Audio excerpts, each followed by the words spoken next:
আল্লাহ রব্বুল আলামিন মানব জাতিকে সর্বশ্রেষ্ঠ জাতি হিসেবে প্রেরণ করেছেন আর মানব জাতির হেদায়েতের জন্য যুগে যুগে লক্ষাধিক নবী রাসূল প্রেরণ করেছেন। প্রত্যেক নবীর দাওয়াতি মিশন ছিল মানুষেরা কিভাবে দুনিয়ামুখী থেকে আখিরাতমুখী হতে পারে, আল্লাহর রসুল সাল্লাল্লাহু আলাইহি ওয়াসাল্লামের আনিত দিনকে দুনিয়ার জমিনে বাস্তবায়ন করতে পারে। প্রত্যেক নবীর দাওয়াতি মিশন ছিল প্রত্যেকটা মানুষকে অন্ধকারের আলো থেকে বাঁচিয়ে ইহকালীন মুক্তি ও পরকালীন কল্যাণ নিশ্চিত করাই ছিল প্রত্যেকটা নবী রাসূলের কাজ। অতএব আমাদের নবী হজরত মুহাম্মদ সাল্লাল্লাহু আলাইহি ওয়াসাল্লাম আমাদের মাঝে পবিত্র আল কুরআন হাদিয়া স্বরূপ, তোহফা স্বরূপ দিয়ে গিয়েছেন। ওই কুরআনুল কারীমের মধ্য হতে আমি আপনাদের সম্মুখে 114খানা সূরা হতে একটি সূরা তেলাওয়াত করেছি। ওই সূরার আলোকে সংক্ষিপ্ত কিছু তথ্যবহুল কথা বলার চেষ্টা করব, শুনবেন তো আপনারা ইনশাআল্লাহ। আমি যেই সূরাটি তেলাওয়াত করেছি এই সূরাটির নাম হলো সূরাতুল আসর। কি নাম? সূরাতুল আসর। এই সূরাটি অবস্থানরত আছে কোরআনের 103তম সূরা, 114 সূরার মধ্যে। এই সূরার পালাক্রম এবং ক্রমিক নাম্বার হলো কত? 103।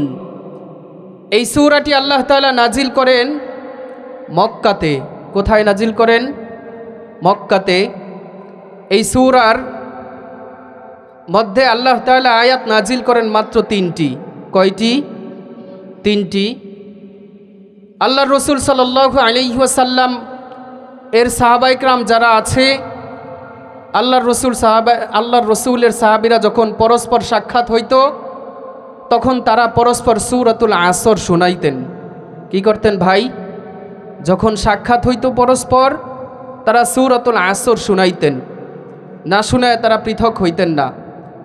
অপর এক রিওয়ায়াতের মধ্যে আছে, তাফসির ইবনে কাসিরের মধ্যে, আমাদের এক মাযহাবের ইমাম শাফি রহমতুল্লাহি আলাইহি বলেছেন, এই সূরা এমন এক সূরা, যদি এই সূরা কেউ জীবনের পাথে হিসেবে মেনে নেয় তাহলে তার নাজাতের জন্য এই সূরাটাই যথেষ্ট। নাজাতের জন্য কি? এই সূরাটাই যথেষ্ট। সম্মানিত হাজিরিন, আমি আপনাদের সম্মুখে এমনই একটি সূরা তেলাওয়াত করেছি। এই সূরার মধ্যে আল্লাহ তাআলা 4 শ্রেণীর লোক নিয়ে আলোচনা করেছেন। কয় শ্রেণীর ভাই? 4 শ্রেণীর লোক নিয়ে আল্লাহ তাআলা আলোচনা করেছেন। প্রথম আয়াতের মধ্যে আল্লাহ তাআলা ওয়াল আসর, মহাকালের শপথ খেয়েছেন, অর্থাৎ কিয়ামতের দিবসের শপথ খেয়েছেন। ওয়াল আসর দ্বারা বুঝাইছে সমস্ত সময়ের সার নির্যাস যেই বিষয়টা ঘটে থাকে। একজন মানুষ চাইলে এই সময়ের মাধ্যমে আল্লাহ তাআলার কাছে প্রিয় হয়, আবার একজন মানুষ এই সময়ের মাধ্যমে আল্লাহ তাআলার কাছে ঘৃণিত এবং নিকৃষ্ট হয়। তো এই সময়ের কসম খেয়েছে আল্লাহ তাআলা সময়ের কসম খেয়ে সর্বপ্রথম বলেছেন ওয়াল আসর, আসরের শপথ। ইন্নাল ইনসানা লাফি খুসর, সমস্ত মানুষ ক্ষতির মধ্যে নিমজ্জিত। দুনিয়ার মধ্যে যত মানুষ আছে সকল মানুষ ক্ষতির মধ্যে নিমজ্জিত। ইল্লাল্লাযীনা আমানু, তবে ক্ষতি থেকে মুক্ত ওই সমস্ত মানুষ যারা ঈমান এনেছে। ওয়া আমিলুস সলিহাত, ঈমান আনয়নের পরে ওই সমস্ত মানুষরা বসে থাকে নাই, ঈমান আনয়নের পরে তারা নেক আমল করেছে। ইল্লাল্লাযীনা আমানু ওয়া আমিলুস সলিহাত ওয়া তাওয়াসাউ বিল হক, মানুষদেরকে তারা সত্যের প্রতি আহ্বান করেছে। ওয়া তাওয়াসাউ বিস সবর, এবং সত্যের প্রতি আহ্বান করতে গিয়ে তাদের অনেক বাধাবিঘ্ন এসেছে। দুনিয়ার জমিনে তারা আল্লাহর পথে আল্লাহর দিকে ডাকতে গিয়ে তাদের অনেক বাধা বিঘ্ন এসেছে। এই সমস্ত বাধা বিঘ্নকে তারা উপেক্ষা করে আল্লাহর দ্বীনকে বুলন্দ করার জন্য এই সমস্ত মানুষরা সর্বদাই সংগ্রাম করেছে। এই 4 শ্রেণীর মানুষ ছাড়া এবং ধৈর্যের সাথে ওই সমস্যাগুলিকে মোকাবেলা করেছে। এই 4 শ্রেণীর মানুষ ছাড়া গোটা দুনিয়ার মানুষকে আল্লাহ তাআলা বলেছেন ক্ষতির মধ্যে নিমজ্জিত। আল্লাহর রাসূল সাল্লাল্লাহু আলাইহি ওয়াসাল্লাম বলেছে, ইন্নাল্লাযীনা আমানু ওয়া আমিলুস সলিহাত, যারা ঈমান আনয়ন করে, নেক আমল করে, ওয়া আকামুস সালাতা ওয়া আতাউজ যাকাত, তারা নামাজ কায়েমের জন্য, সালাত প্রতিষ্ঠার জন্য আপ্রাণ চেষ্টা করে, নিজেরাও নামাজ পড়ে এবং সমাজের মধ্যে সালাত প্রতিষ্ঠার জন্য তারা আপ্রাণ চেষ্টা করে। এ সমস্ত মানুষদের বিষয়ে আল্লাহ তাআলা বলতেছেন, লা খাউফুন আলাইহিম ওয়ালা হুম ইয়াহজানুন, কিয়ামতের ময়দানে সমস্ত মানুষের কোনো ভয় থাকবে না, ভীতি থাকবে না, তাদের চেহারার মধ্যে কোনো ভীতি সন্তুষ্ট থাকবে না। যখন আল্লাহ তাআলা ইযা জুলজিলাতিল আরদু জিলজালাহা, পৃথিবীর প্রকম্পনের মাধ্যমে গোটা পৃথিবী থেকে যে সমস্ত মানুষেরা আছে, যা কিছু আছে সব কিছুকে বের করে দিবেন। ওয়া আখরাজাতিল আরদু আসকালাহা, যারা নামাজ প্রতিষ্ঠা করেছিল, নিজেরা নামাজ পড়েছে, যাকাত দিয়েছে, আল্লাহ তাআলাকে ভয় করে চলেছে, ঈমান আনয়ন করেছে, ঈমান আনয়নের পরে সর্বদাই আল্লাহর সন্তুষ্ট যেই কাজের মধ্যে আছে, যেই কাজের মধ্যে আল্লাহ তাআলা সন্তুষ্ট হন, এ সমস্ত কাজগুলি তারা খুঁজে খুঁজে করেছে। এ সমস্ত মানুষেরা কাল কিয়ামতের ময়দানে আল্লাহ তাআলা বলতেছেন, লা খাউফুন আলাইহিম, তাদের কোনো ভয় থাকবে না, ওয়ালা হুম ইয়াহজানুন, আর এই মানুষদেরকে ভীতি সন্তুষ্ট তাদের মুখের মধ্যে থাকবে না। আল্লাহ তাআলা বলতেছেন, এরা দুনিয়ার জমিনে তাদের ইসলামকে নিয়ন্ত্রণ করেছে, ঈমানকে নিয়ন্ত্রণ করেছে এবং ইসলামের যে সমস্ত বিধিবিধানগুলি আছে সেগুলি পালন করেছে। ঈমান আনয়ন যারা করেছে, আল্লাহ তাআলা বলেন এরা ক্ষতি থেকে মুক্ত। ঈমান আনয়নের পরে তারা বসে থাকে নাই, ওয়া আমিলুস সলিহাত, নেক আমল করেছে। ঈমান আনয়নের পরে ইসলামের যেই বিধিনিষেধগুলি আছে সেগুলি তারা ঠিকঠাকভাবে পালন করেছে। জীবনের প্রত্যেকটা স্টেপে তারা তাদের ইসলামকে নিয়ন্ত্রণ করেছে। ঈমান এবং আমলের সাথে যদি কোনো মানুষ থাকে, তাহলে সে দুনিয়াতে সফলকাম হবে, আখিরাতে সফলকাম হবে। এবং ঈমান এবং আমল এটা ব্যক্তিগত কোনো সম্পদ না। যে ব্যক্তি রাষ্ট্রীয় জীবনে, ব্যক্তিগত জীবনে, পারিবারিক জীবনে নিজেদের জীবনকে ইসলাম দ্বারা, ইসলামের সৌন্দর্যতা দ্বারা সাজাবে, এই ব্যক্তিরা কাল কিয়ামতের ময়দানে আল্লাহর পক্ষ থেকে পুরস্কার প্রাপ্ত হবেন। আল্লাহ বলতেছেন, এই সমস্ত মানুষ ছাড়া যারা দুনিয়ার জমিনে আছে, এরা সকলেই ক্ষতির মধ্যে নিমজ্জিত। এই জন্য ভাই, আল্লাহ তাআলা আমাদেরকে 4 শ্রেণীর মানুষের মধ্যে থাকতে বলেছেন। অতএব 4 শ্রেণীর মানুষের মধ্যে যারা থাকে তাদেরকে আল্লাহ ক্ষতি থেকে মুক্ত করেন। আর 4 শ্রেণীর মানুষের বাহিরে যারা আছেন এদেরকে আল্লাহ তাআলা ক্ষতির মধ্যে যুক্ত করেন। 4 শ্রেণীর মানুষ, 1 নম্বর যারা ঈমান আনয়ন করে। কি করে? ঈমান আনয়ন করে। 2 নম্বর হলো ঈমান আনয়নের পরে নেক আমল করে। অর্থাৎ তারা তাদের ঈমান আনয়নের পরে আল্লাহ তাআলার সন্তুষ্টির জন্য ঈমান এবং ইসলামের প্রত্যেকটা কাজকে তারা ঈমানের মোকাবেলা যে সমস্ত বিষয়গুলি আছে এগুলিকে উপেক্ষা করে। 2 নম্বর। আর 3 নম্বর হলো আপনার সত্যের প্রতি মানুষদেরকে আহ্বান করেন।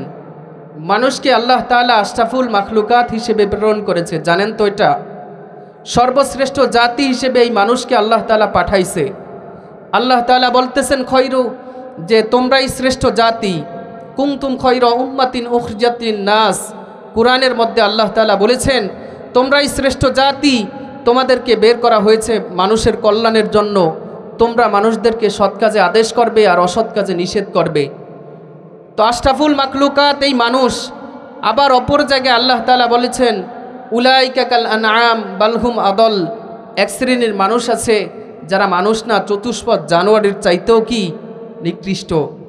তো যারা সৎ কাজ করে এবং সৎ কাজের মধ্যে যারা সর্বদাই থাকে, অসৎ কাজে নিষেধ করে, নিজেদের জীবনকে ইসলাম দ্বারা সুসজ্জিত করে, আল্লাহর দ্বীনকে হেফাজত করার জন্য তারা প্রত্যেকটা স্টেপকে গ্রহণ করে, এ সমস্ত মানুষেরা কাল কিয়ামতের ময়দানে সম্মানিত হবে।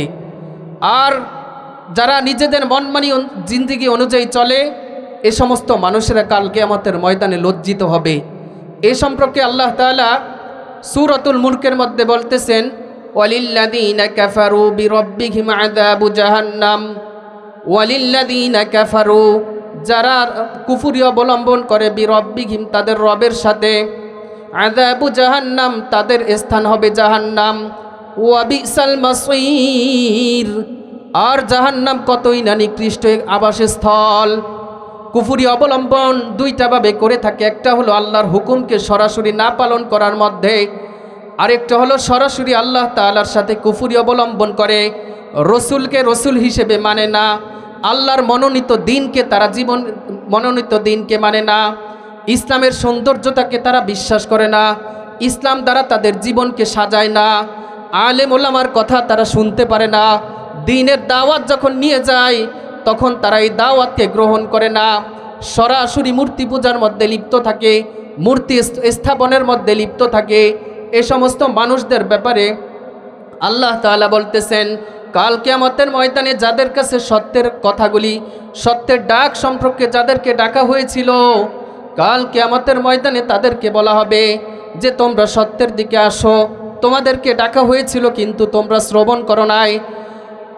ওই সমস্ত মানুষেরা যাদেরকে ওয়াজের মাধ্যমে সত্যের প্রতি আহ্বান করা হয়েছিল, মুয়াজ্জিন সাহেব হাইয়া আলাস সালাহ, মুয়াজ্জিন সাহেব বলেছিল নামাজের দিকে এসো, কল্যাণের দিকে এসো, হাইয়া আলাল ফালাহ কল্যাণের দিকে এসো, তাদের কল্যাণের আহ্বান তাদের কর্ণকুহরে পৌঁছায় নাই, এবং তাদেরকে যখন হেদায়েতের দিকে আহ্বান করা হয়েছিল তারা হেদায়েতের বাণীগুলি শ্রবণ করে নাই। এই সমস্ত মানুষেরা কাল কিয়ামতের ময়দানে আফসোস করবে। সূরাতুল মুলকের মধ্যে আল্লাহ তাআলা বলবেন কেমন আফসোস করবে, ওয়াকালু লাউ কুন্না নাসমাউ আও নাকিল, তারা বলবে যদি আমরা শ্রবণ করতাম আর যদি মান্য করতাম, যদি যে সমস্ত মানুষরা আমাদেরকে দুনিয়ার জমিনে ভীতি সন্তুষ্ট করেছিল, যারা আমাদেরকে ভীতি প্রদর্শন করেছিল, কিয়ামতের বিভীষিকাময় মুহূর্তের কথা যারা আমাদেরকে বলেছিল, যারা আমাদেরকে কিয়ামতের ভয়াবহতা সম্পর্কে বলেছিল, যদি আমরা ওই দুনিয়ার জমিনে তাদের কথাকে শ্রবণ করতাম, যদি আমরা মান্য করতাম, লাউ কুন্না নাসমাউ আও নাকিলু, যদি শুনতাম এবং মানতাম, ফি আসহাবিস সাঈর, আজ কিয়ামতের ময়দানে আমাদের জাহান্নামের অধিবাসী হওয়া লাগতো না। আল্লাহর রাসূল সাল্লাল্লাহু আলাইহি ওয়াসাল্লাম এই আয়াতের পরিপ্রেক্ষিতে বলেন যে কাল কিয়ামতের ময়দানে তারা এমন আফসোস করবে আর শতবার আফসোস করবে, আর আল্লাহর কাছে বলবে লা ইউআখিরুল্লাহু আজালাম মুসাম্মা, আল্লাহ তাআলার কাছে বলবে যে আমরা আবারও দুনিয়ার জমিনে যেতে চাই, আপনার হুকুমের পাবন্দ করব, আপনার হুকুমকে ঠিকঠাকভাবে পালন করব। আল্লাহ তাআলা বলতেছেন যে লা ইউআখিরুল্লাহু আজালাম মুসাম্মা, আল্লাহ তাআলা মানুষকে একবারই সুযোগ দিয়ে থাকেন, বরঞ্চ কাল কিয়ামতের ময়দানে তাদেরকে কোনো সুযোগ দেওয়া হবে না, সুযোগ দেওয়া হবে না। তারা তাদের এই সুযোগকে সদ্ব্যবহার করে নাই। দুনিয়ার জমিনে যখন কল্যাণের দিকে আহ্বান করা হয়েছিল তারা কল্যাণের বাণীগুলি শোনে নাই। তাদেরকে বলা হয়েছিল আসসালাতু খায়রুম মিনান নাউম, ঘুমের চাইতে নামাজ ভালো, এই কথাকেও তারা শ্রবণ করে নাই। কালেমাকে স্বীকার করেছে কিন্তু দুনিয়ার জমিনে ন্যাক আমল করে নাই। তারা দুনিয়ার জমিনে এমনভাবে দম্ভভরে চলেছে, অহংকার বশত চলেছে, টাকা পয়সার গরম, অর্থের গরম, বংশের গরম নিয়ে চলেছে। এ সমস্ত মানুষেরা কাল কিয়ামতের ময়দানে জাহান্নামের মধ্যে শতবার আফসোস করবে আর আফসোস করবে, আর আল্লাহর কাছে বলবে আল্লাহ আমাদেরকে আরেকটি বার সুযোগ দাও। আল্লাহ তাআলা তাদেরকে আর কোনো সুযোগ দিবেন না। সুতরাং এখনই সুযোগ ভালো আমল করার। এই জন্য আল্লাহ বলতেছেন, আল্লাহ সূরাতুল আসরের মধ্যে বলতেছেন ওয়া আমিলুস সলিহাত, যারা ন্যাক আমল করে এরা ক্ষতি থেকে মুক্ত। ন্যাক আমল করতে গিয়ে যারা ন্যাক আমল করে এবং সত্যের প্রতি আহ্বান করে এরাও ক্ষতি থেকে মুক্ত, এবং সত্যের প্রতি আহ্বান করতে গিয়ে যারা ধৈর্যের সাথে মোকাবেলা করে এরাও ক্ষতি থেকে মুক্ত। আর গোটা মানব জাতিকে আল্লাহ ক্ষতির মধ্যে যুক্ত করেছেন। আরে ভাই, আমি আর আপনি হিসাব করি যে আমি আর আপনি কি ক্ষতির মধ্যে আছি নাকি ন্যাকের মধ্যে আছি নাকি কল্যাণকর বিষয়ের মধ্যে আছি। কাল কিয়ামতের ময়দানে যখন আমি আল্লাহর কাছে যাব তখন আল্লাহ আমাকে প্রশ্ন করবে মার রব্বুকা, তোমার রবকে, অমান দিনুকা, তোমার দিন কি ছিল, অমান নাবিয়ুকা, তোমার নবী কি ছিল। যদি আমি দুনিয়াতে ইমান অনুযায়ী চলি, তাহলে আমি বলতে পারবো আল্লাহর হুকুমের যদি পাবন্দ করি, আল্লাহর হুকুমকে ঠিকঠাকভাবে যদি পালন করি, কাল কিয়ামতের ময়দানে ফেরেশতাকে ধমকের সুরে বলতে পারবো আল্লাহু রাব্বুনা ওয়া রাব্বুকুম, আল্লাহ আমাদের রব এবং তোমাদের রব। যদি ফেরেশতা প্রশ্ন করে অমাং দীনুকা, তোমার দিন কি ছিল, তখন আমি ফেরেশতাকে ধমকের সুরে বলতে পারবো আল ইসলামু দীনুনা ওয়া দীনুকুম, ইসলাম আমাদের ধর্ম এবং তোমাদের ধর্ম। যদি আমরা দিন অনুযায়ী না চলি, আল্লাহর হুকুমের পাবন্দি না করি, আল্লাহর হুকুমকে ঠিকঠাকভাবে পালন না করি, তাহলে আমরা আল্লাহর সেই প্রশ্নের জবাব দিতে পারবো না।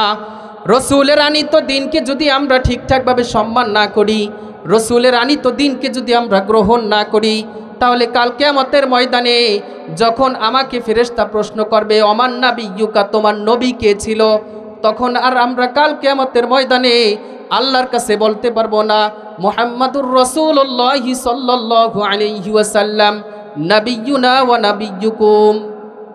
বলতে পারবো আল্লাহর সাথে দুনিয়াতে সম্পর্ক করি নাই, আল্লাহর বিধানকে ঠিকঠাকভাবে পালন করি নাই, তাহলে কাল কিয়ামতের ময়দানে বলতে পারবো যে আল্লাহ আমাদের রব? বলার কোনো স্কিপ থাকবে? কোনো সুযোগ থাকবে? কোনো সুযোগ থাকবে না। এই জন্য আল্লাহর আযাব থেকে মুক্ত পেতে হলে একটা মানুষকে সর্বপ্রথম আপনার আল্লাহর সাথে দুনিয়ার জমিনে সম্পর্ক করা লাগবে। একটা মানুষকে ইসলামের সাথে যদি ইসলাম অনুযায়ী চলতে হয়, যদি সে ইসলামের ধর্মের উত্তর দিতে হয়, দ্বিতীয় প্রশ্ন যখন করবে যে অমাং দীনুকা, তোমার দিন কি ছিল, তাহলে দিন এবং ইসলাম যেভাবে বলেছে ওইভাবে তার জীবনকে পরিচালনা করা লাগবে। 3 নম্বরে যখন প্রশ্ন করবে যে তোমার নেতা কে ছিল, তখন আমি ধমকের সুরে বলতে পারবো যে মুহাম্মদ সাল্লাল্লাহু আলাইহি ওয়াসাল্লাম আমার তোমার নেতা, আল্লাহর রসুল আমাদের মাঝে ইসলাম নিয়ে এসেছে আর আমরা ইসলামকে গ্রহণ করেছি। এই 3টার সাথে আমাদের কোনো সম্পর্ক নাই। কাল কিয়ামতের ময়দানে আমরা আল্লাহর সামনে জবাবদিহিতার কাঠগড়ায় আপনার হ্যান্ডকাফ আমাদের হাতে পরিয়ে নিবে, আমাদেরকে টেনে হেঁচড়ে জাহান্নামের মধ্যে ফেলে দিবে। এই জন্য সময় থাকতে কিয়ামতের দিবসকে ভয় করা, ওই কঠিন দিবসকে ভয় করা, যাতে সেই দিন আমাদের আফসোস না করতে হয়। আর এই ভয় করতে হলে আল্লাহর রসুল সাল্লাল্লাহু আলাইহি ওয়াসাল্লাম কয়েকটা বিষয় বলেছেন, শুনবেন তো আপনারা? তাহলে সে দুনিয়াতে সফলকাম হবে, আখেরাতে সফলকাম হবে, পারিবারিক জীবনে সফলকাম হবে, রাষ্ট্রীয় জীবনে সফলকাম হবে এবং প্রত্যেকটা সেক্টরে সে সফলকাম হবে। আর যদি ঈমান এবং আমল তার ঠিকঠাক না থাকে, তাহলে কাল কিয়ামতের ময়দানে লজ্জিত হবে, সে শত আফসোস করবে, কোনো আফসোস কাজে আসবে না। এই জন্য সময় থাকতেই আল্লাহর দ্বীনের কাজ করা, সময় থাকতেই আল্লাহর দ্বীনের যারা সাড়া দেয়, আল্লাহর দ্বীনের দিকে যারা ডাকে, তাদের ডাকে সাড়া দিয়ে নিজেকে সৌভাগ্যবান করে নেওয়া। সেটা হতে পারে ওয়াজের প্যান্ডেলে, হতে পারে মসজিদের মিম্বরে, হতে পারে মহল্লায় মানুষের ধারে ধারে গিয়ে, হতে পারে অন্য কোনো পন্থায়। একমাত্র উদ্দেশ্য থাকবে লিল্লাহিয়াত, অর্থাৎ আল্লাহ তাআলার সন্তুষ্টি। প্রিয় উপস্থিতি, আল্লাহর রসুল সাল্লাল্লাহু আলাইহি ওয়াসাল্লাম বলেছে যে ঈমান এবং ইসলাম যদি সে এই অনুযায়ী চলে, তাহলে তার জীবনের কয়েকটা বিষয় আছে, সেগুলিকে সে নিয়ন্ত্রণে রাখবে। 1 নম্বরে তার বাকশক্তিকে নিয়ন্ত্রণে রাখতে হবে। বাকশক্তিকে বলগাহীন কোনো কথার মধ্যে ব্যবহার করা যাবে না। আল্লাহ তাআলা তাকে বাকশক্তি দিয়েছে, শ্রবণ শক্তি দিয়েছে, দৃষ্টি শক্তি দিয়েছে এবং চিন্তা করার যেই ক্ষমতা দিয়েছে। এই 4টা জিনিসকে একজন মানুষকে ঠিকঠাক রূপে ব্যবহার করতে হবে। আল্লাহ তাআলা একজন মানুষকে বাকশক্তি দিয়েছে, বাকশক্তির স্বাধীনতা আল্লাহ তাআলা এভাবে দেয় নাই যে সে অকল্যাণকর বিষয় সে মানুষদেরকে আহ্বান করবে। বাকশক্তির স্বাধীনতা ওই পর্যন্ত হবে যে কল্যাণকর বিষয়ের দিকে মানুষকে আহ্বান করবে, অকল্যাণকর কোনো বিষয়ের প্রতি তারা আহ্বান করতে পারবে না। মিথ্যা কথা বলতে পারবে না, সত্যের প্রতি মানুষদেরকে আহ্বান করবে, সত্য কথা বলবে। বাকশক্তির দোহাই দিয়ে সে বলগাহীন মিথ্যা কথা বলতে পারবে না, অসত্যের প্রতি মানুষদেরকে আহ্বান করতে পারবে না, অকল্যাণকর কোনো বিষয়ের প্রতি তাকে এইরকম স্বাধীনতা দেয় নাই। আল্লাহ তাআলা তাকে স্বাধীনতা দিয়েছে, অর্থাৎ সে সত্য কথা বলবে এবং সত্যের দিকে মানুষদেরকে আহ্বান করবে। যদি এমনটি করে, আল্লাহ তাআলা কাল কিয়ামতের ময়দানে তাদেরকে আপনার আল্লাহর আরশের নিচে ছায়া দিবেন। এই জন্য আল্লাহর রসুল সাল্লাল্লাহু আলাইহি ওয়াসাল্লাম আরও বলেছেন যে শ্রবণ শক্তি দিয়েছেন, শ্রবণ শক্তিরও একটা লিমিট আছে, এই লিমিটকে সে ক্রস করতে পারবে না। শ্রবণ শক্তি দিয়েছে, এই শ্রবণের এই কানের মাধ্যমে সে মিথ্যা কোনো জিনিস শ্রবণ করতে পারবে না। নন ইসলামিক কোনো বিষয় সে শ্রবণ করতে পারবে না।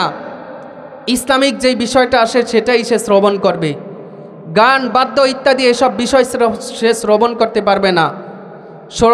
শ্রবণ শক্তির স্বাধীনতা ওই পর্যন্ত যখন এটা সত্যের প্রতি ব্যবহার হয়। এরপর আল্লাহ তাআলা বলেছেন তার দৃষ্টিশক্তি দিয়েছে, এই দৃষ্টিশক্তির ভিতরেও আল্লাহ তাআলা কি করেছেন, একটা লিমিট ক্রস করার ক্ষমতা আল্লাহ তাআলা দেয় নাই। অর্থাৎ এখানেও আল্লাহ তাআলা নিয়ন্ত্রণ করে দিয়েছেন। অর্থাৎ এখানে সে কোনো অসৎ জিনিস দেখতে পারবে না, বেগানা নারীর দিকে তাকাতে পারবে না, গান বাদ্য ইত্যাদি টিভির পর্দার মধ্যে দেখতে পারবে না। এটা হলো ঈমানের প্রশ্ন। ঈমান আনার অর্থ হলো ইকরারু বিল লিসান ওয়া তাসদীকু বিল জিনান ওয়া আমালুম বিল আরকান। ঈমান আনার অর্থ হলো মুখে স্বীকার করা, অন্তরে বিশ্বাস করা, আর আমলে পরিণত করা। কি করা ভাই? মুখে স্বীকার করা, অন্তরে বিশ্বাস করা, আর আমলে পরিণত করা। যখন এই তিন জিনিসের সমন্বয় ঈমান হবে তখন এইটা ঈমান বলে গণ্য হবে। আর দ্বিতীয় যেই বিষয়টা বলছে ওয়ামিলুস সলিহাত, যখন তার বাকশক্তিকে নিয়ন্ত্রণে রাখবে, অর্থাৎ সত্যের পথে সত্য কথা বলবে, মিথ্যার ধারে কাছে যাবে না, কল্যাণকর বিষয়ের প্রতি মানুষদেরকে আহ্বান করবে, অকল্যাণকর বিষয়ের প্রতি মানুষদেরকে আহ্বান করবে না, এবং যত সত্য বিষয় আছে সকল বিষয়গুলি তার জবান থেকে বের হবে, অকল্যাণকর কোনো বিষয় তার জবান থেকে বের হবে না। তখন হবে ওয়ামিলুস সলিহাত। কি হবে? ঈমান আনয়নের পরে ওয়ামিলুস সলিহাত অর্থাৎ নেক আমল হবে। এরপর আল্লাহ তাআলা বলেছেন যে আল্লাহ তাআলা তাকে চিন্তা শক্তি দিয়েছেন। এই চিন্তা শক্তিকে ভিতরেও আল্লাহ তাআলার আইনের ঊর্ধ্বে যাওয়া যাবে না, অর্থাৎ লিমিট ক্রস করা যাবে না। চিন্তা শক্তিকেও নিয়ন্ত্রণ করা লাগবে। চিন্তা শক্তির মধ্যে এক নম্বরে সে এমন চিন্তা করবে যেই চিন্তাটা কোরআন এবং হাদিসের আলোকে হয়, এমন চিন্তা করবে যেই চিন্তাটা সৃষ্টি নিয়ে হয়। আল্লাহ তাআলা এ সম্পর্কে বলছেন ইন্না ফি খালকিস সামাওয়াতি ওয়াল আরদ ওয়াখতিলাফিল লাইল। আল্লাহ তাআলা যে আসমান এবং জমিন সৃষ্টি করেছেন, আসমান এবং জমিনের মধ্যবর্তী স্থানে যা কিছু আল্লাহ তাআলা দিয়েছেন, রাত্র এবং দিনের যেই আবর্তন হইতেছে বা যেই আবর্তন দিয়েছে, এটা হলো লিআয়াতিল লিউলিল আলবাব। এটা হলো জ্ঞানী ব্যক্তিদের জন্য শিক্ষা। কি ভাই? জ্ঞানী ব্যক্তিদের জন্য শিক্ষা। সে চিন্তা ফিকির করবে সৃষ্টি নিয়ে, কিভাবে তারা ক্ষেতের ভিতরে আপনার বাদামের সামান্য একটা দানা রোপণ করে এসেছে, আর আল্লাহ তাআলা তাকে ঢাকনা সহ উপহার দিয়েছে। সুবহানাল্লাহ বলবেন না? আমরা কি করি? বাদামের দানা রোপণ করে আসি, আল্লাহ তাআলা আমাদেরকে ঢাকনা সহ দান করেন। কাঁঠাল আমরা একটা দানা রোপণ করি, আল্লাহ তাআলা এটাকে বড় করে, এরপর বড় করতে করতে এইখান থেকে কাঁঠাল দেয়, কাঁঠালের মাঝখানে উপরে একটা ঢাকনা দেয়। এইসব বিষয় নিয়ে চিন্তা ফিকির করা লাগবে। দিনের জায়গায় রাত্র আর রাত্রর জায়গায় দিন, এরকম কোনো পরিবর্তন জন্মের শুরু লগ্ন থেকে আপনারা দেখেছেন? চিন্তা শক্তির ভিতরে আল্লাহ তাআলা কি করেছেন? বলেছেন যে একজন মানুষ আল্লাহর সৃষ্টি নিয়ে চিন্তা করবে এবং আল্লাহর সৃষ্টি নিয়ে গবেষণা করবে, এতে করে তার ঈমান বাড়বে। 2 নম্বর যেই চিন্তার বিষয় সেটা হলো সে মৃত্যু এবং মৃত্যু পরবর্তী দিবস নিয়ে চিন্তা করবে। অর্থাৎ আমার সাথে আল্লাহ তাআলা কী রূপ আচরণ করবেন, আমি কি নিয়ে এসেছি, কোথা থেকে এসেছি আর কোথায় যাব, আমার ঠিকানা কোথায়, আমাকে আল্লাহ তাআলা কেন সৃষ্টি করেছেন, এত এত মানুষের মধ্যে, এত এত জাতির মধ্যে কেন আল্লাহ তাআলা আমাকে মানুষ হিসেবে সৃষ্টি করেছেন, এই বিষয় নিয়ে চিন্তা করা। আল্লাহর রাসূল সাল্লাল্লাহু আলাইহি ওয়াসাল্লাম বলছে আকসিরু যিকরা হাদিমিল লাযাতিল মাউত, তোমরা মৃত্যুর কথা বেশি বেশি স্মরণ করো, এতে করে তোমাদের ঈমান আরও শক্ত হবে, বলিয়ান হবে, মজবুত হবে। আল্লাহর দ্বীনের প্রতি তোমাদের ঈমান আসবে, আল্লাহর দ্বীনের সমর্থন বাড়বে এবং আল্লাহর প্রতি তোমাদের বিশ্বাস স্থাপন হবে। এই জন্য তোমরা মৃত্যুর কথা বেশি বেশি স্মরণ করো, তোমাদের ঈমান মজবুত হইতে থাকবে। এজন্য আমাদেরকে কি করতে হবে? মৃত্যুর কথা বেশি বেশি স্মরণ করতে হবে, যে কেন আমি এসেছি, কোথা থেকে এসেছি আর কোথায় যাব, আমার শেষ ঠিকানাটা কোথায় হবে। আল্লাহ তাআলা বলতেছেন হাল আতা আলাল ইনসানি হিনুম মিনাদ দাহরি লাম ইয়াকুন শাইআম মাযকুরা। এই দুনিয়ার মানুষ যাদেরকে আজকে আল্লাহ আধিপত্য দিয়েছে, যারা কেউ সমাজের বাচ্চা, কেউ বা আপনার দেশের বাচ্চা, কেউ এমপি, কেউ মন্ত্রী, কেউ বা এলাকার মোড়ল, এ সমস্ত মানুষদেরকে বলতেছে, এ সমস্ত মানুষদেরকে উদ্দেশ্য করে বলতেছে, যারা বংশের গৌরব করে, যারা টাকা পয়সার গৌরব করে, এদের ব্যাপারে আল্লাহ তাআলা বলতেছেন যে এদের আলোচনা একটা সময় ছিল না, আর ভবিষ্যতে থাকবেও না। আজ থেকে 30 বছর আগে আমাকে কি কেউ চিনত? আমি কি আলোচনার বিষয়বস্তু ছিলাম? আজ থেকে 30 বছর পরে কি আমি আলোচনার বিষয়বস্তু থাকব? কোনো মানুষ আমাকে চিনবে এরকম গ্যারান্টি আছে? আমার আপনার আগে পূর্বপুরুষ যারা ছিল তারাও দুনিয়ার জমিনে এসেছিল না? তারাও থাকার জন্য আপ্রাণ চেষ্টা করেছে। তারাও এমন একটা সোসাইটির ভিতরে বসবাস করেছে, তাদের ঘর ছিল আমাদের মতো, তাদের বাড়ি ছিল আমাদের মতো, তাদের বিবি ছিল, সন্তান ছিল, কিন্তু নির্দিষ্ট সময় এসে গিয়েছে, আর বিলম্বিত হয় নাই, হয়েছে অন্ধকার কবরের যাত্রী হয়েছে। এজন্য প্রিয় ভাইরা, আমরা আমাদের অন্ধকার কবরের সামানা 1 নম্বরে যেই বিষয়টা হবে সেটা ঈমান আর আমল। কি হবে? ঈমান আর আমল। আল্লাহ তাআলা, আল্লাহর রাসূল সাল্লাল্লাহু আলাইহি ওয়াসাল্লাম বলতেছে, ইন্নাল্লাহা লা ইয়ানজুরু সুওয়ারিকুম ওয়া আমওয়ালিকুম ওয়ালাকিন ইয়ানজুরু কুলুবুকুম ওয়া আমালিকুম। আল্লাহ তাআলা তোমাদের কোনো বাহ্যিক সুরত দেখেন না, সম্পদ দেখেন না, কে কত অট্টালিকার মালিক সেটাও দেখেন না। আল্লাহ তাআলা দেখেন কি? আল্লাহ তাআলার লক্ষণীয় বিষয়বস্তু হলো কে আল্লাহ তাআলাকে বেশি ভালোবাসে, কে আল্লাহকে বেশি ভয় করে। ওয়ালাকিন ইয়ানজুরু কুলুবুকুম ওয়া আমালিকুম, আর কে আল্লাহ তাআলার যে বিষয়গুলি আছে সেগুলিকে ঠিকঠাকভাবে মান্য করে। কে বেশি আল্লাহকে ভয় করে, আল্লাহর ভয়ের কথা বারবার লোকালয় মানুষের মাঝে আলোচনা করে, আল্লাহকে ভয় করে, প্রত্যেকটা জায়গায় নিজের ঈমানকে হেফাজত করে। দুনিয়ার মানুষের লক্ষণীয় বস্তু হলো কোন বংশ থেকে এসেছে, কে কোথায় পড়াশোনা করেছে, কে কত অট্টালিকার মালিক হয়েছে, কে কত ধন সম্পদের মালিক। আল্লাহ বলতেছেন এগুলো আমার কাছে কোনো মূল্যবান বিষয়বস্তু না। যদি মূল্যবান বিষয়বস্তু থাকতো বাবারা, যদি মূল্যবান বিষয়বস্তু থাকে তাহলে হাবশির যে গোলাম আবু হুরায়রা রাদিয়াল্লাহু তাআলা আনহু আল্লাহর কাছে এতটা প্রিয় হইতে পারতো না। বেলাল রাদিয়াল্লাহু তাআলা আনহু আল্লাহর কাছে এতটা প্রিয় হইতে পারতো না। এই জন্য আল্লাহর লক্ষণীয় বস্তু হলো, আল্লাহর লক্ষণীয় বিষয়বস্তু হলো কে কতটুকু আল্লাহর পথে নিজের জীবনকে পরিচালনা করে, কে আল্লাহকে ভয় করে দুনিয়ার জমিনে চলে। এই জন্য আমাকে আপনাকে সর্বপ্রথম আল্লাহর হুকুমকে প্রাধান্য দিতে হবে। কাকে? আল্লাহর হুকুমকে। আল্লাহর হুকুম কি? দিন রাতে আমার ওপর আল্লাহ তাআলা কি ফরজ করেছেন, এই বিষয়টাকে আমার লক্ষণীয় বস্তু বানাইতে হবে। যদি আমি এমনটি করি তাহলে কাল কিয়ামতের ময়দানে আল্লাহ তাআলা আমাকে সম্মানিত করবেন, নচেত কাল কিয়ামতের ময়দানে আল্লাহ তাআলা আমাকে লজ্জিত করবেন। প্রিয় ভাইয়েরা, দ্বিতীয় নাম্বার যে বিষয়টা আমি আপনাদেরকে বলেছি, 1 নম্বরে একজন মানুষ চিন্তা ফিকির করবে আখিরাত নিয়ে, চিন্তা ফিকির করবে কোরআন এবং হাদিস নিয়ে। 2 নাম্বার যে বিষয়টা মৃত্যু নিয়ে চিন্তা ফিকির করবে, যে মৃত্যু পরবর্তী দিবসে তার সাথে কীরূপ আচরণ হবে। 3 নম্বর যে বিষয়টা সেটা হলো একটা মানুষ মৃত্যু নিয়ে চিন্তা ফিকির করবে এবং উম্মার কল্যাণে সকল কাজে সে নিবেদিত প্রাণকে বিসর্জন দিয়ে দিবে।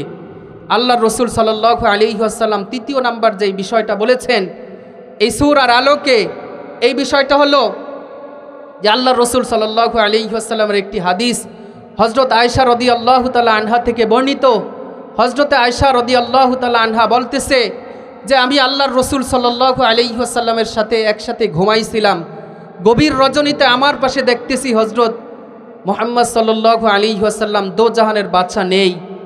আমি চিন্তায় ব্যাকুল হইলাম, ঘর থেকে বের হইলাম।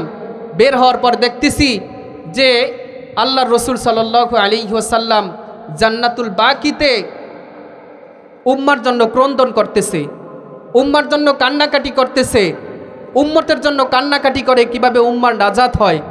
এই জন্য আয়েশা রাদিয়াল্লাহু তাআলা আনহা হাদিসের মধ্যে বলেছেন, আমি আল্লাহর রাসূল সাল্লাল্লাহু আলাইহি ওয়াসাল্লামের মতো অন্য কাউকে এভাবে উম্মতের জন্য ক্রন্দন করতে আর দেখি নাই। এই জন্য এমন চিন্তা ফিকির করা লাগবে যেই চিন্তা ফিকিরের মাধ্যমে মানুষের কল্যাণ সাধন হয়, মানুষ মুক্তির উপায় পায়। আর চতুর্থ যেই বিষয়টা সেটা হলো সে কোরআন এবং হাদিস নিয়ে চিন্তা ফিকির করবে। কোরআন এবং হাদিস নিয়ে চিন্তা ফিকির করে দৈনন্দিন যেই মানুষের সমস্যাগুলো হচ্ছে বা দৈনন্দিন যেই সমস্যাগুলি হয়, কিভাবে এই দ্বন্দ্ব নিরসন করা যায়, কিভাবে এই সমস্যা থেকে মানুষকে সমাধান করে ইহকালীন কল্যাণ এবং পরকালীন মুক্তি নিশ্চিত করা যায়, এই বিষয়টা তার ফলো করা লাগবে। যদি এমনটি করে তাহলে কাল কিয়ামতের ময়দানে তার চিন্তাটাও হবে সু, আর যদি সে এমনটি না করে তাহলে তার চিন্তাটাও হবে কু।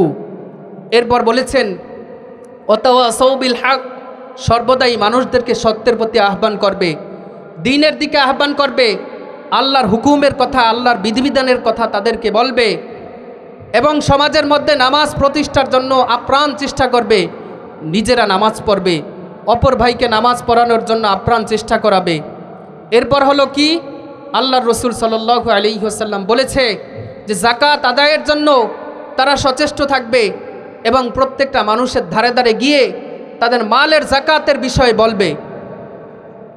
তাদের মালের যেন যেই অংশ আছে, যেই অংশ আল্লাহ নির্ধারণ করেছে 40 ভাগের 1 ভাগ, তারা যেন যাকাত প্রদান করে। যদি এমনটি করে লা খাউফুন আলাইহিম ওয়ালা হুম ইয়াহজানুন, এই সমস্ত মানুষের কোনো ভয় থাকবে না। যদি এমনটি না করে কাল কিয়ামতের ময়দানে তারা শত আফসোস করবে, কাজে আসবে না, আল্লাহর কাছে দরখাস্ত করবে আবার পুনরায় পৃথিবীতে আসার জন্য। আল্লাহ তাদেরকে আর কি করবেন না, সুযোগ দিবেন না।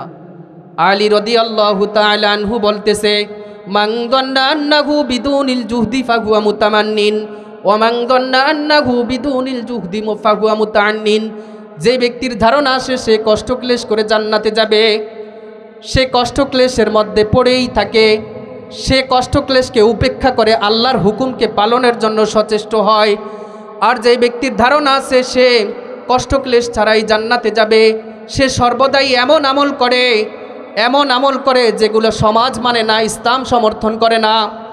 এই জন্য এমন আমল করা লাগবে যেই আমল আল্লাহর রসুল সাল্লাল্লাহু আলাইহি ওয়াসাল্লাম আল্লাহর পক্ষ থেকে নিয়ে এসেছে, যে আমল আল্লাহর রসুল সাল্লাল্লাহু আলাইহি ওয়াসাল্লাম সাহাবায়ে কিরামকে করতে দেখে নিষেধ করে নাই।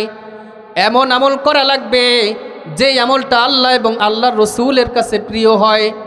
এই জন্য আল্লাহ তাআলা বলতেছে ফাম্মা মান খাফা মাকামা রাব্বিহি ওয়া নাহান নাফসা আনিল হাওয়া।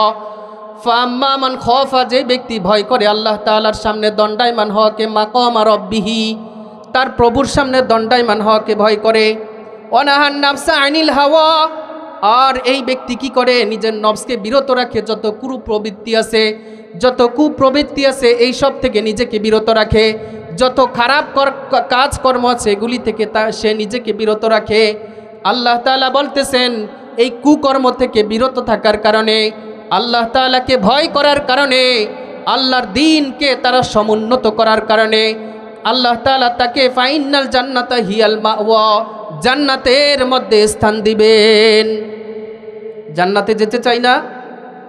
জান্নাতে যেতে চাইতে হলে তাহলে আমাকে আপনাকে যে ঈমান এনেছি, ঈমান আনয়নের পরে দ্বিতীয় যেই বিষয় সূরাতুল আসরের মধ্যে শিক্ষা দিয়েছেন সেটা হলো কি, আপনার দ্বিতীয় সেই বিষয়টা হলো নেক আমল করা লাগবে। নেক আমল কি? সদকা করা নেক আমল, আল্লাহ তাআলার যেই বিধানগুলি আছে সেগুলি পালন করা নেক আমল, যেই কাজটা রসুল করতে বলেছেন এবং করতে দেখে নিষেধ করেন নাই, সেই কাজের মধ্যে নিজেকে নিয়োজিত রাখাই কি নেক আমল। যদি আমরা এমনটা করে যাই কাল কিয়ামতের ময়দানে আল্লাহ তাআলা আমাদেরকে আযাব থেকে মুক্ত দিবেন। আর যদি আমরা এমনটি না করি কাল কিয়ামতের ময়দানে আমাদেরকে আযাবের মধ্যে যুক্ত করবেন। 3 নম্বর যেই বিষয়টা, মানুষদেরকে সৎ কাজে আদেশ করা। কেননা আল্লাহ তাআলা আমাদেরকে উত্তম জাতি হিসেবে প্রেরণ করেছেন, আশরাফুল মাখলুকাত হিসেবে কি করেছেন? প্রেরণ করেছেন। তো যেই কোনো মানুষের যদি তাদেরকে আশরাফুল মাখলুকাত হিসেবে প্রেরণ করা হয় তাহলে তাদেরকে শ্রেষ্ঠ একটা কাজ দিয়ে পাঠাইছেন, সেটা হলো সৎ কাজে আদেশ আর অসৎ কাজে নিষেধ। সৎ কাজে আদেশ, অসৎ কাজে নিষেধ। যদি এমনটি করে তাহলে সে আল্লাহ তাআলার কাছে দামি, আর যদি না করে তাহলে সে আল্লাহ তাআলার কাছে তার কোনো কি নাই, মূল্যায়ন নাই। এর জন্য আমাকে আপনাকে সৎ কাজে আদেশ করা লাগবে, অসৎ কাজে নিষেধ করা লাগবে। 4 নম্বর যেই বিষয়টা আছে সৎ কাজে আদেশ এবং অসৎ কাজে নিষেধ করতে গিয়ে কিছু বাধাবিঘ্ন আসবে, আসে না? ইতিপূর্বে আসছিল না? অনেক বাধাবিঘ্ন আসবে। এগুলিকে উপেক্ষা করে আল্লাহর আইনকে সমুন্নত করার লক্ষ্যে প্রত্যেকটা মানুষের ধারে ধারে, প্রত্যেকটা মানুষের বাড়িতে বাড়িতে গিয়ে, মসজিদে যেভাবেই হোক আল্লাহর দ্বীনের কথা বলা লাগবে এবং যত বাধাবিঘ্ন আসবে বিষয়গুলিকে উপেক্ষা করা লাগবে। যদি আমরা এমনটি করি তাহলে আল্লাহ তাআলা আমাদেরকে মাফ করে দিবেন এবং আল্লাহ যেই উদ্দেশ্যে আমাদেরকে সৃষ্টি করেছেন এই উদ্দেশ্য সাফল্যমণ্ডিত হবে। যদি আমরা এমনটি না করি তাহলে আমাদের উদ্দেশ্য কখনো সফল হবে না। এই জন্য ন্যাক আমলের মধ্যে নিজেকে নিয়োজিত রাখা, গুনাহের কাজ থেকে নিজেকে বিরত রাখা এবং আল্লাহর রসুল আসমান থেকে যা কিছু নিয়ে এসেছে তাকে আঁকড়ে ধরা। সূরাতুল হাশরের মধ্যে আল্লাহ তাআলা বলতেছেন, রসুল তোমাদের মাঝে যা কিছু নিয়ে এসেছে তা কিছু তোমরা আঁকড়ে ধরো এবং রসুল যে সমস্ত বিষয় থেকে তোমাদেরকে বারণ করেছেন ওই সমস্ত বিষয় থেকে তোমরা নিজেদেরকে হেফাজত রাখো। অপর এক জায়গায় আল্লাহর রসুল সাল্লাল্লাহু আলাইহি ওয়াসাল্লাম বলেছেন, হাসিবু কবলা আন তুহাসাবু ওয়াজিনু কবলা আন তুজানু। তোমরা তোমাদের হিসাব কিতাব করে নাও হিসাব কিতাব করার পূর্বে, আর তোমরা তোমাদের আমল নামা ওজন করে নাও আমল নামা ওজন করার পূর্বে। আজও পর্যন্ত কি কোনো দার্শনিক এমন এসেছে যে বলতে পারবে তার মৃত্যু কখন হবে? এমন কেউ হয়েছে? কোনো আলেম, কোনো মুফতি, কোনো হাফেজ বা পৃথিবীর মধ্যে এমন কোনো জ্ঞানী আছে? এই এলেম আল্লাহ তাআলা দেয় নাই। তার মানে আমার কখন ডাক এসে যায় এই বিষয়টা আমি জানি না। এই জন্য আমি আমার হিসাব কিতাব করে নিব হিসাব কিতাব করার পূর্বে। এই জন্য আমি আমার আমলের বিষয়ে সবচাইতে বেশি প্রত্যক্ষদর্শী, যে আমি কতটুকু ন্যাক আমল করেছি আর কতটুকু বদ আমল করেছি এই ব্যাপারে আমার চাইতে বেশি আর কেউ জানে না। এরপর আমি আমার আমলকে ওজন করে নেই, যে কিয়ামতের দিবসে আমার আমলকে ওজন করা হবে। অতএব আমার আমলের মধ্যে যদি কোনো ত্রুটি থাকে, কোনো ঘাটতি থাকে, কোনো কমতি থাকে, আমার আমলকে বিশুদ্ধ করে নেই। আল্লাহর সামনে দণ্ডায়মান হওয়াকে ভয় করি। আল্লাহর সামনে যখন আমাকে দণ্ডায়মান হতে হবে তখন আল্লাহ তাআলা আমাকে প্রশ্ন করবেন, মাল কোন পথে উপার্জন করেছি, কোন পথে ব্যয় করেছি, যৌবন কোথায় কোথায় ব্যয় করেছি, যৌবন কি আমি সৎ কাজের উপরে রেখেছি নাকি অসৎ কাজের মধ্যে নিজেকে নিয়োজিত রেখেছি। এই জন্য আল্লাহকে ভয় করা, কাল কিয়ামতের ময়দানে আল্লাহর সামনে দণ্ডায়মান হওয়াকে ভয় করা। যদি আমরা এমন আল্লাহকে ভয় করে থাকি আর আল্লাহর হুকুমের পাবন্দি করে থাকি তাহলে আল্লাহ তাআলা আমাদেরকে কাল কিয়ামতের ময়দানে মুক্ত করবেন যন্ত্রণাদায়ক শাস্তি থেকে। আর যদি আমরা এগুলোর মধ্যে নিজেকে যুক্ত রাখি তাহলে আল্লাহ তাআলা আমাদেরকে কঠিন যন্ত্রণাদায়ক শাস্তির মধ্যে নিপতিত করবেন। ফি আসহাবিস সাঈর, জাহান্নামের মধ্যে আল্লাহ তাআলা আমাদেরকে নিক্ষেপ করবেন। এ ব্যাপারে আল্লাহর রসুল সাল্লাল্লাহু আলাইহি ওয়াসাল্লাম বলতেছে, আবু হুরায়রা রাদিয়াল্লাহু তাআলা আনহু থেকে বর্ণিত, বাদিরু বিল আমালি সাবআন, তোমাদের মৃত্যু আসার পূর্বেই 7টা আমল করে নাও। হাল তাংদুরুনা ইল্লা ফাকরান মুনসিয়ান, তোমরা কি এমন দরিদ্রতার জন্য অপেক্ষা করতেছো যেই দরিদ্রতা তোমাদেরকে রবের পথ থেকে বিচ্যুত করবে? এমন দরিদ্রতার অপেক্ষা করতেছো যেই দরিদ্রতা তোমাদেরকে আল্লাহর পথ থেকে বিরত রাখবে? এই জন্য দরিদ্রতা আসার পূর্বেই তোমরা আমলের মধ্যে, সৎ কর্মের মধ্যে নিজেকে নিয়োজিত রাখো। হাল তাংদুরুনা ইল্লা ফাকরান মুনসিয়ান আও গিনান মুতগিয়ান, অথবা এমন ধনাঢ্যতা যেই ধনাঢ্যতা একজন মানুষকে তাগুত বানায়া দেয়। ইতিপূর্বে আমরা দেখেছি দুনিয়ার জমিনে যারা অতিরিক্ত সম্পদশালী খুব কমই আছে ফিতনা থেকে বাঁচতে পারছে, সংখ্যায় কি খুবই নগণ্য। এই জন্য আল্লাহর রসুল সাল্লাল্লাহু আলাইহি ওয়াসাল্লাম বলেছেন যে এমন ধনাঢ্যতা আসার পূর্বেই নিজেকে আমলের মধ্যে লিপ্ত রাখো যেই ধনাঢ্যতা একটা মানুষকে তাগুত বানায় দেয়, অবাধ্য একটা মানুষকে অবাধ্য বানিয়ে দেয়, আল্লাহর হুকুম পালনের জন্য অবাধ্য করে দেয়। এরপর আল্লাহর রসুল সাল্লাল্লাহু আলাইহি ওয়াসাল্লাম বলতেছে, আউইসা, নাকি তোমরা কিয়ামতের অপেক্ষা করতেছো যে কিয়ামত একটা মানুষের সব কিছু উলট পালট করে দেয়। কিয়ামত যখন আসবে তখন গোটা পৃথিবীকে ইসরাফিল আলাইহিস সালামের সিঙ্গার ফুৎকারের মাধ্যমে আল্লাহ তাআলা ধ্বংস করে দিবেন। এরপর বলছে নাকি তোমরা দাজ্জালের অপেক্ষা করতেছো, যেই দাজ্জাল আসার পরে মানুষকে বেঈমান করে ছেড়ে দিবে। এই বিষয়গুলি ঘটের পূর্বেই তোমরা কি করো, নিজেকে সৎ কর্মের মধ্যে লিপ্ত রাখো।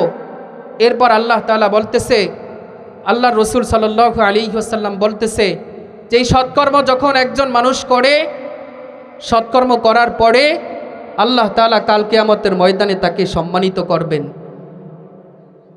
কাল কিয়ামতের ময়দানে যখন আল্লাহর সম্মুখে মানুষেরা দণ্ডায়মান হবে, আল্লাহ তাআলা বলতেছেন ইয়াউমা ইয়াকুমুর রূহু ওয়াল মালাইকাতু সাফা, ইয়াউমা ইয়াকুমুর রূহ, আল্লাহ তাআলা কাল কিয়ামতের ময়দানে সকল রূহকে একত্রিত করবেন। ফেরেশতাদের যেই রূহ আছে সেই রূহকেও একত্রিত করবেন। সফা, সারিবদ্ধভাবে নামাজের কাতারের মতো তাদেরকে একত্রিত করবেন। সফা, সফা শব্দের অর্থ হলো নামাজের কাতার, অর্থাৎ সফা মানে সারিবদ্ধ, সারিবদ্ধভাবে তারা দাঁড়াবে। লা ইয়াতাকাল্লামুন, আল্লাহর সামনে কোনো মানুষ কোনো কথা বলতে পারবে না। ওয়াকালা সাওয়াবা, তবে যেই কথা আল্লাহ তাআলা বলতে অনুমতি দিবেন সেই কথা তারা বলবে। আর কাল কিয়ামতের ময়দানে তারা কোনো মিথ্যার আশ্রয় নিতে পারবে না। তাদের জবান দ্বারা চাইলেও তারা মিথ্যা কথা বলতে পারবে না। ইয়াউমা ইয়াকুমুর রূহু ওয়াল মালাইকাতু সাফা, লা ইয়াতাকাল্লামুনা ইল্লা মান আযিনা লাহুর রহমান, তবে দয়াময় প্রভু যাকে কথা বলার অনুমতি দিবেন কাল কিয়ামতের ময়দানে সেই কথা বলতে পারবে। আর কাল কিয়ামতের ময়দানে যেই কথা বলার জন্য অনুমতি দিবে তারা চাইলেও মিথ্যার আশ্রয় নিতে পারবে না। এই জন্য রসুলের আনিত দিন দ্বারা নিজের জীবনকে সত্যায়িত করা, নিজেকে সত্যের পথে পরিচালিত করা একজন জ্ঞানীর কাজ। যদি আমি সত্যের পথে নিজেকে রাখি, কাল কিয়ামতের ময়দানে কিয়ামতের বিভীষিকা ওই মুহূর্তে, কিয়ামতের বিভীষিকাময় মুহূর্তে ওই ব্যক্তিকে আল্লাহ তাআলা লজ্জিত করবেন না, তার কোনো ভয় থাকবে না। ওয়ালা খাউফুন আলাইহিম ওয়ালা হুম ইয়াহজানুন, সূরাতুল কাফের মধ্যে আল্লাহ তাআলা বলতেছেন ইন্নাল্লাযীনা আমানু ওয়া আমিলুস সলিহাত, যারা ঈমান আনয়ন করে এবং নেক আমল করে, কানাত লাহুম জান্নাতুল ফিরদাউসি নুজুলা, তাদের অভ্যর্থনার জন্য জান্নাতুল ফিরদাউস আগে আসতে থাকে। যারা সত্যের পথে নিজেদেরকে নিয়োজিত রাখবে, কিয়ামতের ময়দানে জান্নাতুল ফিরদাউস তাদেরকে মেহমানদারির জন্য আগিয়ে আসবেন। জান্নাতুল ফিরদাউসে যেতে চাই, জান্নাতুল ফিরদাউসে যেতে হলে আমাকে আপনাদেরকে এক নম্বরে যে ঈমানটা এনেছি, এই ঈমানের যেই তাকাজাগুলি আছে এই তাকাজাগুলি পূরণ করতে হবে।